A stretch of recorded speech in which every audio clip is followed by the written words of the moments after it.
tonight on the news at 5. We had to go and actually purchase a specific freezer to be able to receive and store the vaccine appropriately. How St. Peter's Health is preparing for its first shipment of the COVID-19 vaccine. Plus, Cascade County commissioners vote to oppose a proposed national heritage area.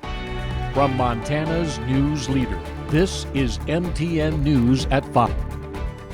Good afternoon and welcome to the News at 5. I'm Jessica Nelson. Thanks for joining us. A composite of state and locally reported data shows Montana's COVID-19 case total is nearly 70,000. Right now, over 16,000 of those cases are active. 794 Montanans have died as a result of complications with the virus. Now, keep in mind, MTN is using a combination of sources to deliver the most accurate count on cases each day. Local county health departments may be alerted to cases before Montana DPHHS, and using that local data means there will be times when our coronavirus data does not align with the state report. The first doses of the COVID-19 vaccine are expected to arrive in-state sometime next week. MTN's John Riley spoke with St. Peter's Health about how they're preparing for the arrival and the storage of the vaccine. St. Peter's Health is one of 10 facilities in Montana that will receive the first round of COVID vaccine doses from Pfizer. The Pfizer vaccine needs to be stored at negative 80 degrees Celsius, 4.5 times colder than the average home freezer. We had to go and actually purchase a specific freezer to be able to receive and store the vaccine appropriately to the specifications. That's not necessarily a standard type of equipment that hospitals or healthcare entities have. St. Peter's new freezer will be able to house thousands of doses for both the hospital's distribution and community partners. Following the state's distribution plan, the first round of doses will be put into use in short order. For this immediate phase of what we're anticipating to receive from the state, we're going to put those doses of vaccine to immediate use, vaccinating our frontline healthcare workers who are at highest risk of exposure to COVID-19 or those caring for acutely ill COVID-19 patients. The FDA released documents Tuesday ahead of their meeting to grant emergency authorization for distribution of the Pfizer vaccine. Their findings indicate the vaccine is safe and provides nearly full protection after the second dose. St. Pete's Health says they have full confidence in the FDA and the criteria they put forth for emergency authorization of the vaccine. Although voluntary, many critical care staff at the hospital are eager to receive their first dose. Reporting in Helena, John Riley, MTN News. Benefis Health System in Great Falls will also be getting the vaccine, but not enough to cover their entire staff. The Vice President of Communications says some sort of tiered system of distribution will have to be implemented. Obviously, if we have 3,400 employees and we're not expecting to get 3,400 vaccines, there will need to be some tiering to go on with that. So I think that's the main guidance that we should be getting later this week. All right, I did spend some time outside earlier today. It was great to see the sun shining, very bright. It wasn't very windy. How are things across the state? Well, good afternoon, Jessica. Good afternoon, everybody. Well, pretty nice day again for most of the state. Had a little cloud cover out there earlier. A lot of that cloud cover has lifted on off towards the east here. Let's take a look at the high pressure system that once again is moving on in, and we've got a series of low pressures out here across the west. Well, they're out in the Pacific, not coming into the country anytime soon. The high wind warning just allowed to expire here off of the Rocky Mountain front. You didn't see anything. And a little high wind warning area still out around the Little Rockies, but a winter weather advisory is up for the glacier region. Just a few flurries in the forecast for tomorrow. We'll talk about who may see a little light accumulation. Hey, it's almost Arctic air on the way. Not quite, though. I don't see really anything cold. And the dull December weather looks like it kind of continues. I'll have more on the full forecast coming up. A pilot is in the hospital tonight after crashing his plane at the Dillon Airport. According to the Beaverhead County Sheriff, the pilot's small Cessna crashed around 9 a.m. as he was trying to land at the airport. The pilot was transported to Barrett Hospital and Healthcare in Dillon. Neither the pilot's identity nor current condition have been released, but the pilot was alive and talking at the crash scene. The plane was coming from Gallatin County before crashing at the airport located about 3 miles northeast of Dillon. The crash is still under investigation.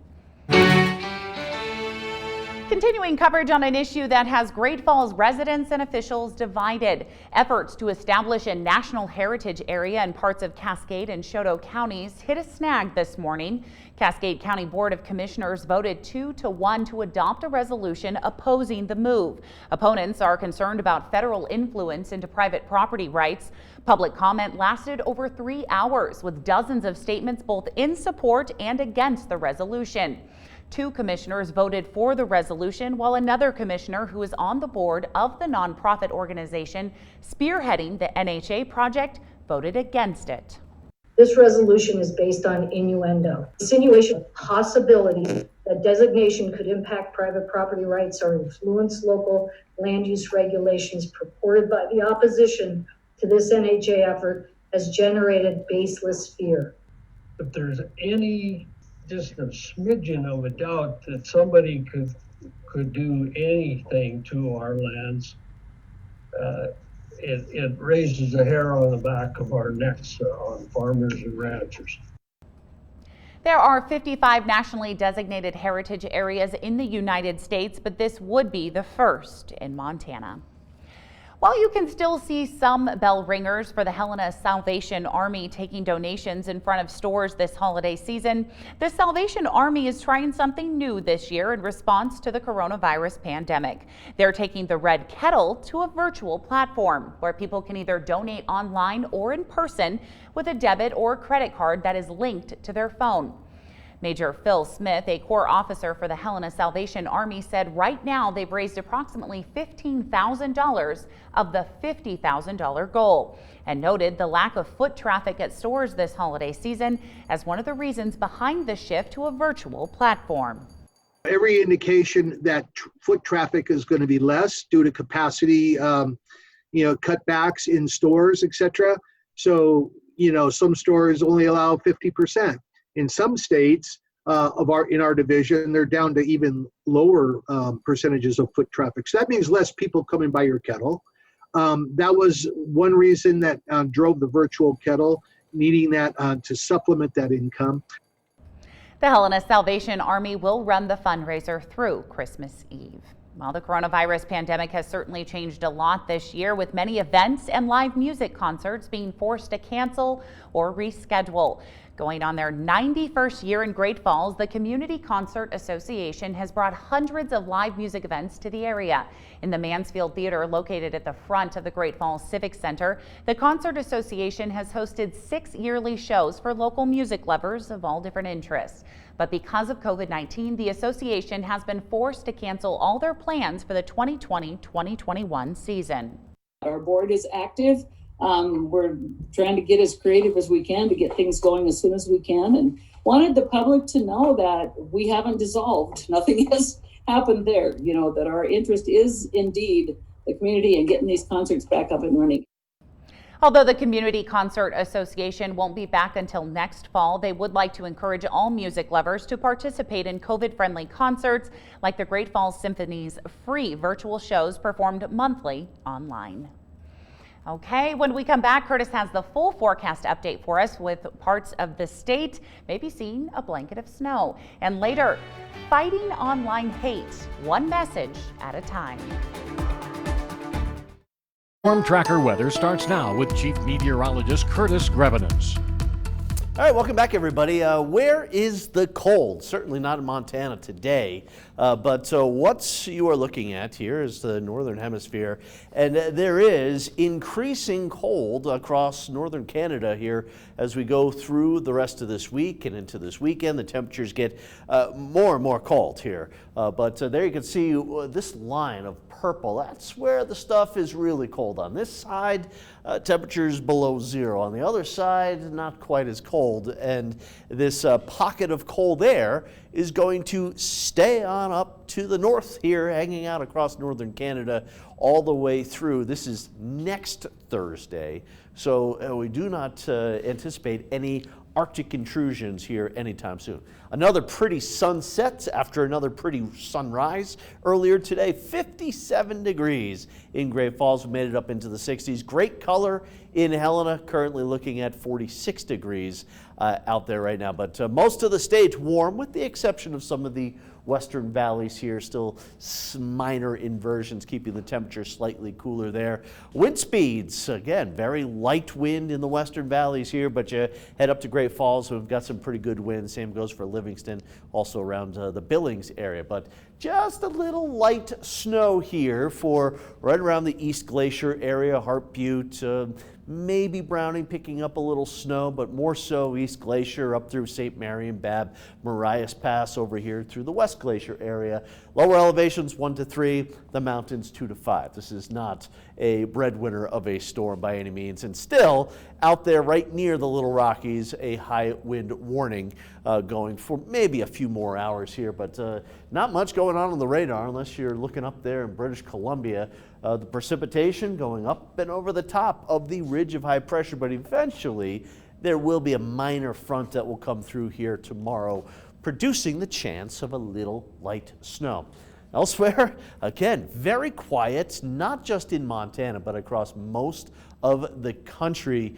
I do not believe this is going to last. Things are going to pick up in activity here eventually, but for Montana, a little activity tomorrow afternoon. Tonight, a pretty quiet night. Here we are into tomorrow morning. Most of the state, mostly sunny, maybe a little more cloud cover up close to the Canadian border here, but through the day, a little snow coming down through Glacier, East Glacier, West Glacier as well. Some of that snow will work its way out across the High Line and into north central Montana later on tomorrow afternoon and evening. I know that does not look like a lot, but just a little in the way of some snow. Cut Bank, Shelby, out through Havre, down through Brady, over through about the Great Falls area, around the High Woods belt, picking up a little light snow tomorrow afternoon and evening. Do not think much will fall in Helena, if any, in the Helena Valley, maybe a little bit in the hills around town, but by 10:30 tomorrow night, Augusta again, over there around Ulm and Vaughan, picking up a little snow. Hobson, maybe a little snow as well, a couple of snow showers into northeast Montana, but that's it. Not much going on here as far as accumulation, and that little system is out of here on Thursday. We're back to mostly sunny skies and another very quiet day.